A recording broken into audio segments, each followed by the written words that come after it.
So, hey guys, I wanted to do a follow up on the auctions that are still ongoing.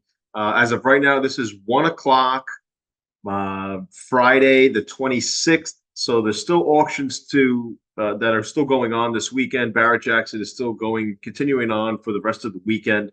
But I wanted to give a follow up uh, to show you what's been happening to this point thus far. And I did put out a video yesterday showing the 53 ragtop that crossed the block, and a lot of people have had a lot of questions about that car. Some thought it was a car that I restored. No, it was not a car that I restored. We do quality like that, and some people were asking, what does it take to restore a car to that quality? So why don't we just start off here with Barrett Jackson, and we'll go down the list here and show you what has been going on for the week. And if you can see here, Monday started a 74 Volkswagen Beetle. Again, the 68 and later Beetles, they are coming into their own, but they're still not considered the collectible item compared to a 67 and earlier. Although I have seen some crazy prices for some of the late model fuel injected Beetles that are quote unquote unrestored, low mileage, that kind of thing. But as you can see here, the 74, 6,500 bucks or $6,600. That's after the buyers, or I guess the fee. The buyer pays the fee. I guess they're paying like a 10% fee once they buy, and then they also take 8% from the seller, from what I understand. If I'm incorrect on that, please back me up. But I do believe that it's 18% total that the auction house gets. 72 custom topless roadster, only 49.50. So right off the bat, you're seeing some numbers that are they're not the greatest. I have stated that, the past couple months now, we've seen a little bit of a dip in the market. 67 Carmen Gia here, 21,450. Okay. This 64 coupe actually did pretty well, 25.3. Baby blue, common color, that zenith blue kind of thing, Bahama blue color, the light blues, very common. Baja Beetle for 9,900. Westphalia for 21,450. They've been coming into their own as well. I just think some of the prices here are kind of low just because it's the beginning of the week and your high bidders are probably not there. Carmen Gia for a little over 15. 23,000 for the Dune Buggy. 72 Super Beetle for 16.5. That's probably a really good price for a 72 Super Beetle. That's primarily what you're seeing, I guess, for those cars. A few years ago, you would have been able to pick something like that up for maybe under $10,000. This one here, the 79, again, a 79 for 22,000. Fuel injected Beetle, the white on white, it was restored.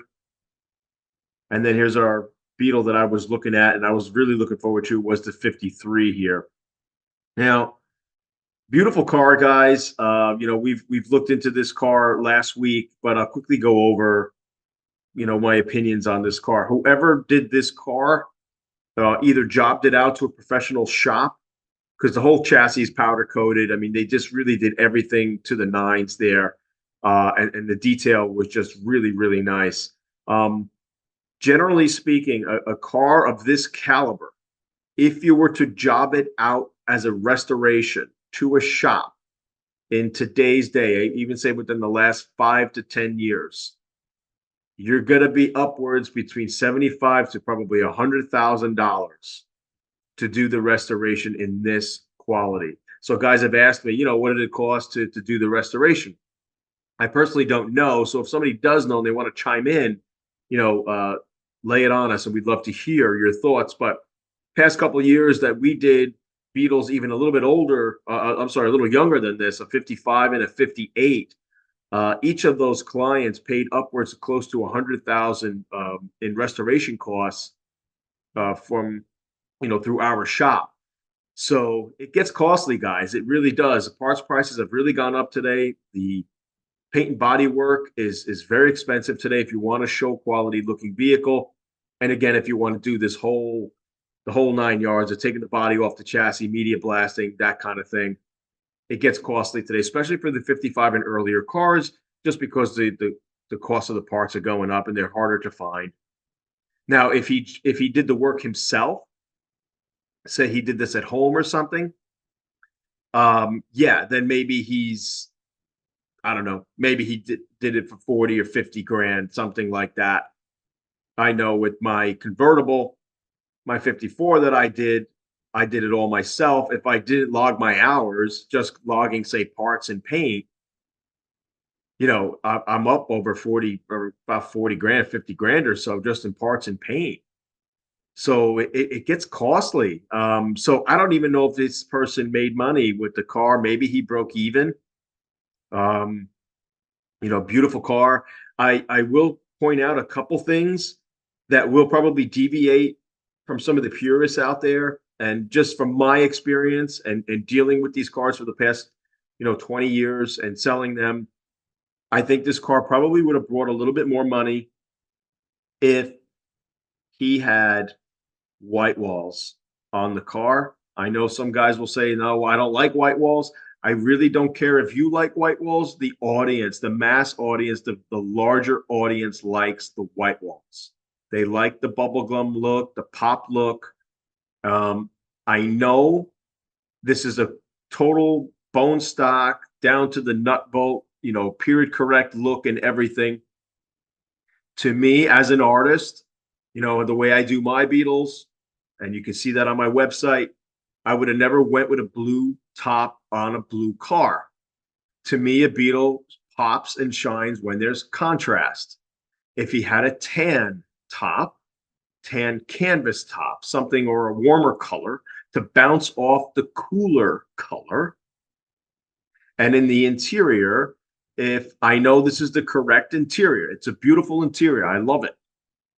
But if it went a little warmer, maybe a beige or more of a beige color, a warmer color inside to tone it up. Now I know there's probably people out there, no, you can't do that, but just trust me, my experience of selling these cars, the more pop there is, the better they sell. And that's just from my own experience. So even if you deviated a little bit from originality, you're going to get a better sale.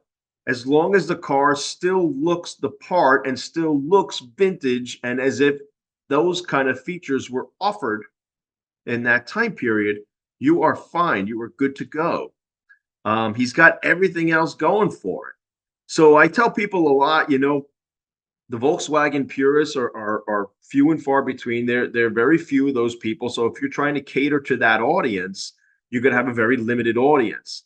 But if you want to cater to someone that has a multiple car collection of all various types of cars and wants a cute, damn good looking bug for his collection, they're not too concerned with period correctness on a Volkswagen. It's not a Duesenberg. It's not a Packard.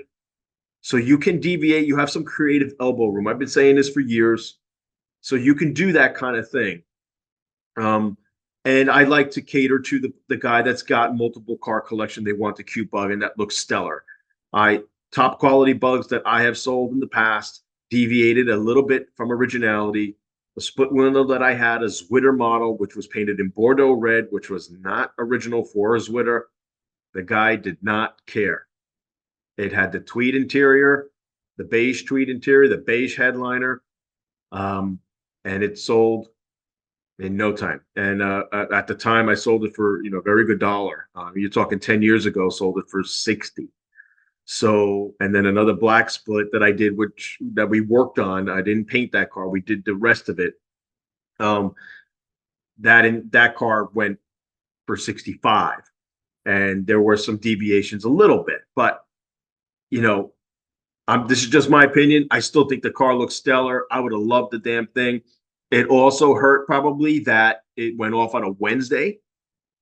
The big buyers, and it was also like right around dinner time, I believe, or late afternoon. So maybe people were kind of exiting the auction to go get food or something, and they really weren't there. And the car passed the block very quickly. It seemed like the auctioneer was just kind of wanting to push the car off, unfortunately. So in my opinion, I think the car should have did at least 60,000. In my opinion, It's a shame. I thought it would have went for more. And then, then the guy had to pay the seller fee and then also ship the car there. So that's another thing to factor into these to some of these auctions. So there's a bit of a crapshoot when it comes to going to these auctions. I still believe Barrett Jackson is more centered on the muscle car audience, not necessarily the quirky vintage, European cars. So that's just my take on that 53. The beautiful car. I actually wish it went for a little bit more. 53 is a rare year, rare color, rare combination, very short year because the oval came in March and it went to the end of the year to to December rather. So you only had like 9 months or so with this car. 55 was the other year that was also short because it was the first year where they made August the next year. So you only had from January to August for the 55 years. So those two are arguably, rare ovals. So 53 is unique because it's the only oval with 25 horse. So if we go down the list, even the buses, this recreation did 71.5. That's probably pretty good for a recreation. Nothing yet has cracked 100,000. The last 5-10 years, I've seen the buses do 200,000, almost $300,000. I went to the Barrett Jackson auction in West Palm Beach. I saw one go for 262,000, and then the one right after it, which was just as nice, it didn't have a rag top, only did 62. So you play with fire a lot of times when you go to these auctions, and I know it's popular to, Barrett Jackson's got a huge name behind it. It's a household name. But you got sites like Bring a Trailer now that are they're kind of crushing it with auctions now, and there's more action going on that than there is with say these personal visiting type auctions that you got to go to. So, but so right now we still have this 6421 window deluxe microbus hasn't crossed the block yet. There's nothing on that one yet. The last EV model here went for 38.5. It's generally the price for the 70s models buses. I've been seeing those go for. So this double cab did 74.8. So yeah, in general, I think things are a little low. They're a little down. But there's still more to come. We could follow up next week if you guys want to. So that's Barrett. And then the worldwide auctioneer, this is starting right now. This should be going across the block soon. This 23 window 58 microbus is crossing. It's only lot number 28. So you can actually watch this auction also live on the live stream. So I'm curious to see what these two do, this 60 and the 58. I would think this 58 deluxe microbus should do a good dollar. We'll see what happens there. Now we have Bonhams. I want to make a correction. I'm pretty sure last week this bus, this 67, was listed under the Scottsdale auction. But apparently it's not. It's going to Paris. So on February 1st, I could have sworn because when I clicked on the Scottsdale auction last week on the website, it had this going across. So we'll have to keep an eye out on that. But Bonhams is a unique auction just because, like RM and Gooding and Company, you see they auction off the quirky stuff. You got this little 66 Vespa. You got, I don't even know what this is, from the main classic car museum. It's a Moretti, 1969 Moretti. Look at these little Honda Woodies. You got the Autobianchi here, a Hillman, a Citroen. So you got, look at even this was the 3-wheel car here, the Reliant, a Panhard, how do you want to say it? I mean, these are unique looking, cute little cars, but they also do the Duesenbergs, the Rolls Royces, the beautiful Packards that you see here. But if you look at some of the prices, even with some of these cars, I don't know, it just seems a little low to me. Correct me if I'm wrong, guys. Please do leave a comment in the comment section below. Love to hear what you guys think. So that's basically what's going on. That's a quick wrap up. I didn't want to make this too long, but I just wanted to kind of follow up with you guys and see what you guys think. If I'm missing anything or I'm incorrect on some things, please fill it in. I'm doing this unscripted here, and we're just going off the cuff. So, but RM Auction, Gooding and Company, very similar to Bonhams, and they have some of these really unique cars that you don't see all the time. Barrett again is very muscle oriented. A lot of cars you just see a lot of those cars. So I mean, like something like this is Duesenberger, 31 Duesenberger. I mean, they're saying $2 to $3 million. I mean, look at that beauty, unbelievable. I mean, it's just art on wheels. So that would be more my target auction to go to if I was to take a Volkswagen. Take it to something like this. Um, so yeah, yeah, guys, and that's pretty much it. I also wanted to point out that let me just get myself out of the way here. I'm seeing some decent action on my channel. I just want to thank everybody for subscribing. I'm seeing some good action lately, and I'll be honest, my channel's been pretty down in the dumps the past few years. The growth has been pretty slow.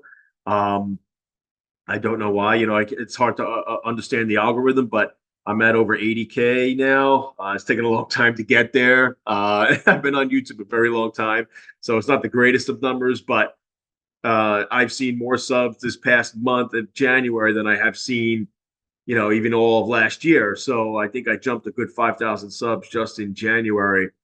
Once I hit 75,000 subs, it seems like the channel has taken a different level, and all of a sudden I'm getting some more action. So I do appreciate you, and that kind of stuff keeps me coming back here to educate you guys and keeps you in the loop for the vintage Volkswagen scene. So I thank you very much for that, and we'll be seeing you next time. I'll probably chime in next week. We'll follow up again on the auction to see what the ultimate, outcome was for the week, and we'll wrap it up. So, guys, enjoy your weekend. Enjoy the rest of the auctions. Watch them over the weekend, and let's see what happens. And pop me an email, and let me know what you guys think.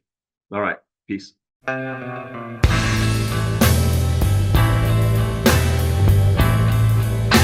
Beep, beep.